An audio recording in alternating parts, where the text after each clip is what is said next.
अस्सलाम वालेकुम YouTube family. होर सुनाओ कि सेहत ठीक है? असं ठीक ठाक हाँ। अज बनाने लगे हैं जड़ता चावल यानी कि मंथंजन। यह देखो पानी उबलना रखा है उत्ते, पानी अपना गर्म हो गया। यह चावल ये 2 घंटे हो गए ये सेला चावल आ, ये 2 घंटे हो गए भेंदे तो हम इनू ना आप पाना धो सवार के 2 घंटे हो गए भेंदे।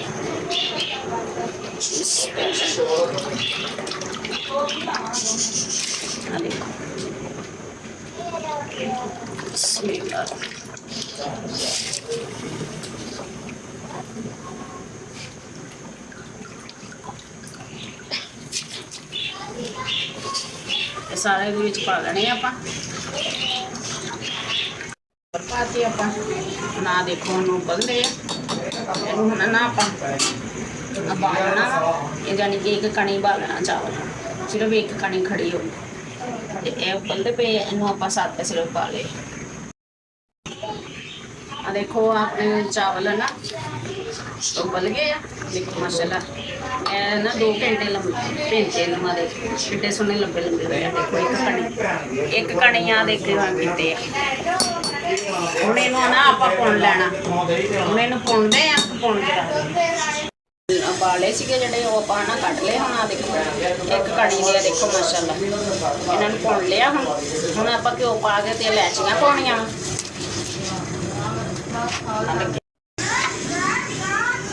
घ्यो पा लिया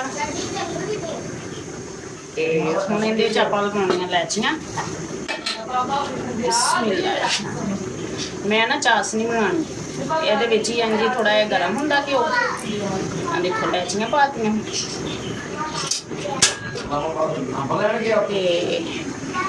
इहदे मैं चीनी पा चीनी फुरदी है ना तो फिर ये ना मैं आह कर देना चावल पा देना।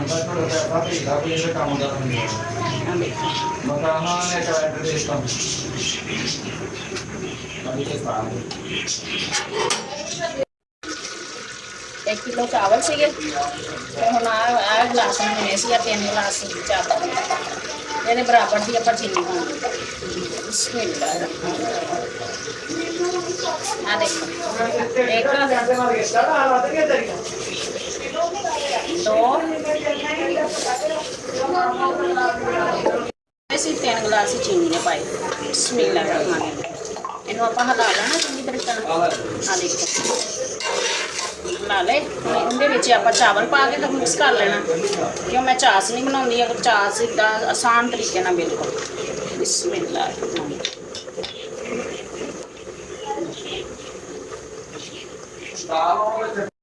इदा मिक्स कर लेना आप।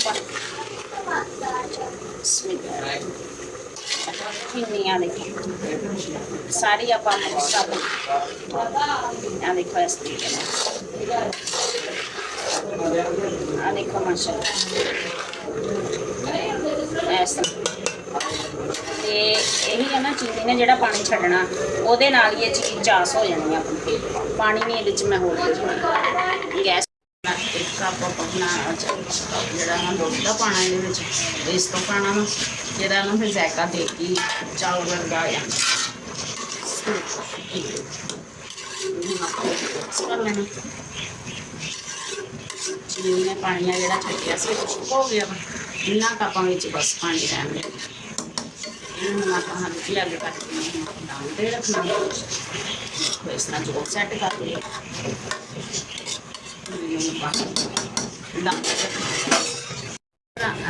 लाल कलर पीला कलर ये सारे मिक्स करके पाए इनू हम अपना दम पर रख देना। 10 मिनट ना आप दम पर रखता 10 मिनट बाद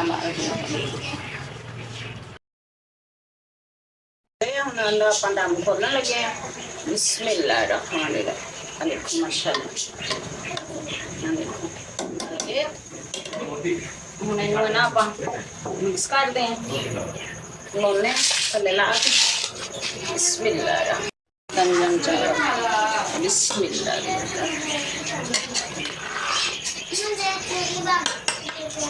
कलर देखो माशाल्लाह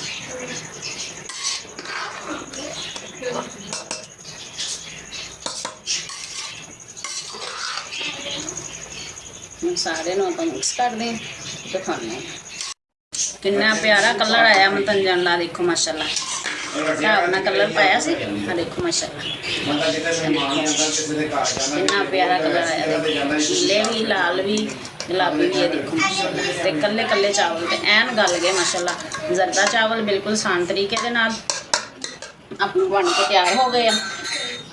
मेरे यूट्यूब चैनल का नाम हांडी किचन। लाइक भी कर दिया करो, सबसक्राइब भी कर दिया करो, शेयर भी कर दिया करो। जिहड़े मेरी भैणां लाइक कर दियां शेयर कर दियां उन्होंने बहुत बहुत शुक्रिया। तो मेरे वीर भी जोड़े लाइक करते शेयर करते उन्होंने बहुत बहुत शुक्रिया। मेरे वालों सब मेरे यूट्यूब फैमिली को जश्न आज़ादी मुबारक। तो ओके जी, अल्लाह हाफिज़, दुआवां च याद रखें।